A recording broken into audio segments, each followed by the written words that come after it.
तो हेलो दोस्तों, आपका स्वागत है educational Guru by Priyanshu channel में। तो आज का यह वीडियो आप लोगों को बहुत ही ज़्यादा इंपॉर्टेंट होने वाला है। अगर आप लोग 2025 में मैट्रिक का बोर्ड एग्जाम देंगे तो यह बायोलॉजी का कुछ हम लोग इस वीडियो में हम लोग ऑब्जेक्टिव प्रश्न को देखेंगे, जो कि आपके लिए बहुत ही ज़्यादा इंपॉर्टेंट प्रश्न है अगर आप लोग इस ऑब्जेक्टिव प्रश्न को याद कर लेते हैं तो। और अगर आप लोग को सबसे पहले हमारा यह रिक्वेस्ट है कि अगर आप लोग को हमारा वीडियो अच्छा लगे तो हमारे वीडियो को अपने दोस्तों के पास, भाइयों के पास जरूर से ज़्यादा जरूर शेयर कीजिएगा। तो चलिए बिना देरी के इस वीडियो को शुरू करते हैं। पहला प्रश्न क्या कहता है जी? पहला प्रश्न, प्रसिद्ध पुस्तक द माइक्रोग्राफिया किनके द्वारा लिखा गया है? तो द माइक्रोग्राफिया किसके द्वारा लिखा गया है जी? तो द माइक्रोग्राफिया लिखा गया आपका रॉबर्ट हुक के द्वारा। ऑप्शन नंबर डी हो जाएगा। अगला प्रश्न कहता है निम्न में से कौन बौने पौधे को दर्शाता है? तो जो मेंडल ने प्रयोग किया था किस पर किया था? मटर के पौधे पर। तो उसमें बौने पौधों किससे दर्शाया था? तो डबल छोटा टी से। ऑप्शन नंबर सी हो जाएगा। अगला प्रश्न कहता है कि कौन सा अभिलक्षण वंशानुगत नहीं है? मतलब कौन सा अभिलक्षण है जो कि वंशानुगत नहीं होता है? तो बाल का प्रकृति, बाल की प्रकृति। ऑप्शन नंबर डी हो जाएगा।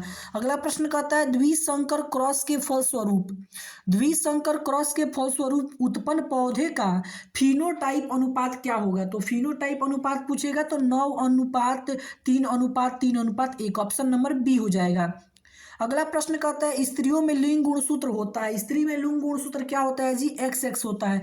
और पुरुष में लिंग गुणसूत्र क्या होता है? XY होता है। ऑप्शन नंबर बी हो जाएगा।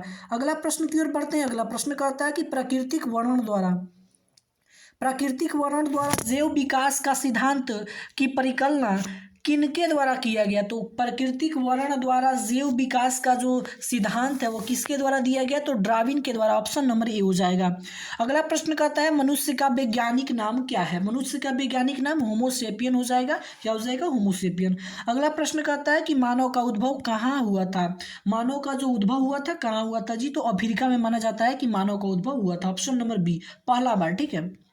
अगला प्रश्न की ओर बढ़ते हैं। अगला प्रश्न कहता है कि वृषण में बने शुक्राणु संचित होते हैं। वृषण में जो शुक्राणु बनता है वह कहाँ संचित रहता है? मतलब इकट्ठा रहता है। तो अधिवृषण में। ऑप्शन नंबर बी हो जाएगा। अगला प्रश्न कहता है कि वैसा परिवर्तन जो जीवों के नियंत्रण से बाहर होता है, मतलब वैसा परिवर्तन जो जीव के नियंत्रण से बाहर होता है उसे निषेध कहा जाता है। Option number C.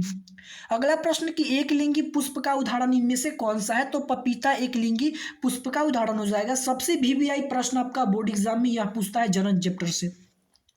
अगला प्रश्न है कि मानव जनन अंग किस वायु में परिपक्व या क्रियाशील होता है? तो किस वायु में जी? तो 18 वर्ष की उम्र में परिपक्व हो जाता है और क्रियाशील हो जाता है। ऑप्शन नंबर बी हो जाएगा।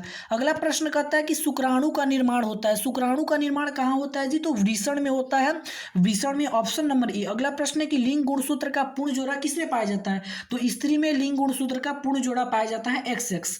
अगला प्रश्न कहता है हाइड्रा में प्रजनन की विधि निम्नलिखित में से कौन सा है? तो हाइड्रा में कौन सा प्रजनन पाया जाता है? तो मुकुलन विधि पाई जाती है। Option number C. अगला प्रश्न कहता है कि पुष्प का कौन सा भाग पराग कण बनाता है? तो पराग कण कौन बनाता है? तो जो पुंकेसर होता है, पुंकेसर, वही आपका पराग कण बनाता है। ऑप्शन नंबर सी हो जाएगा। अगला प्रश्न कहता है कि गन्ना, गुलाब एवं अंगूर जो है वो सब किस जनन विधि द्वारा उपयोग किया जाता है? किस विधि के द्वारा? तो कायिक विधि के द्वारा हम लोग रोपते हैं, जो अपने खेतों में आलू को, गन्ना को, सबको लगाते हैं कायिक विधि द्वारा। अगला प्रश्न है मादा जनन तंत्र में 2 अंडा वाहिकाएं संयुक्त होकर के एगो लचीली थैलानुमा संरचना का निर्माण करती है, जिसे क्या कहते हैं? तो मतलब मादा जनन तंत्र का जो दोनों अंडु वाहिकाएं जो हैं वो मिल करके एगो लचीली थैला बनाती है, जिसे गर्भाशय कहा जाता है। ऑप्शन नंबर सी हो जाएगा। अगला प्रश्न कि माँ के रुधिर में पोषण किससे मिलता है? तो माँ के रुधिर से पोषण किसे मिलता है जी? तो भ्रूण को पोषण मिलता है माँ के रुधिर से। ऑप्शन नंबर ए हो जाएगा। तो अगर आप लोग को हमारा वीडियो अच्छा लग रहा हो तो हमारे वीडियो को अभी जाकर के लाइक एवं सब्सक्राइब भी कर दीजिएगा। अगला प्रश्न कहता है कि खुला परिवहन तंत्र जो है किस में पाया जाता है? तो खुला परिवहन तंत्र जो है आपका तितली में पाया जाता है, या कॉकरोच भी ऑप्शन देता है तो उसको की मार दीजिएगा। ठीक है।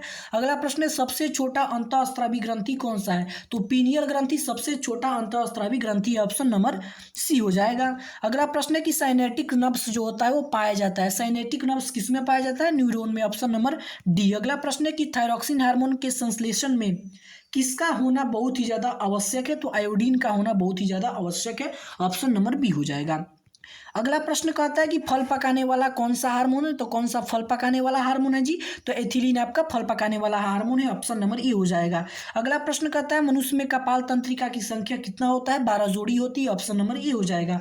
अगला लास्ट प्रश्न है इस वीडियो का कि मस्तिष्क में कौन सा भाग गंध पहुंचाने का काम करता है, तो अग्र मस्तिष्क जो होता है गर्भ जो होता है और गंध पहुंचाने का काम करता है। तो यही आपका इस वीडियो में हम लोग इतना ही ऑब्जेक्टिव प्रश्न देखिए। अगला जो पार्ट आएगा उसमें इससे भी ज़्यादा हम लोग ऑब्जेक्टिव प्रश्न को देखेंगे। और अगर आप लोग से पहले ये रिक्वेस्ट है कि अगर आप लोग को हमारा वीडियो अच्छा लग रहा हो तो हमारे वीडियो को ज़्यादा से ज़्यादा लाइक और शेयर करें, और ऐसे ऐसे वीडियो को देखने के लिए एजुकेशनल गुरु बाय प्रियांशु चैनल को जरूर जा करके सब्सक्राइब कर लें।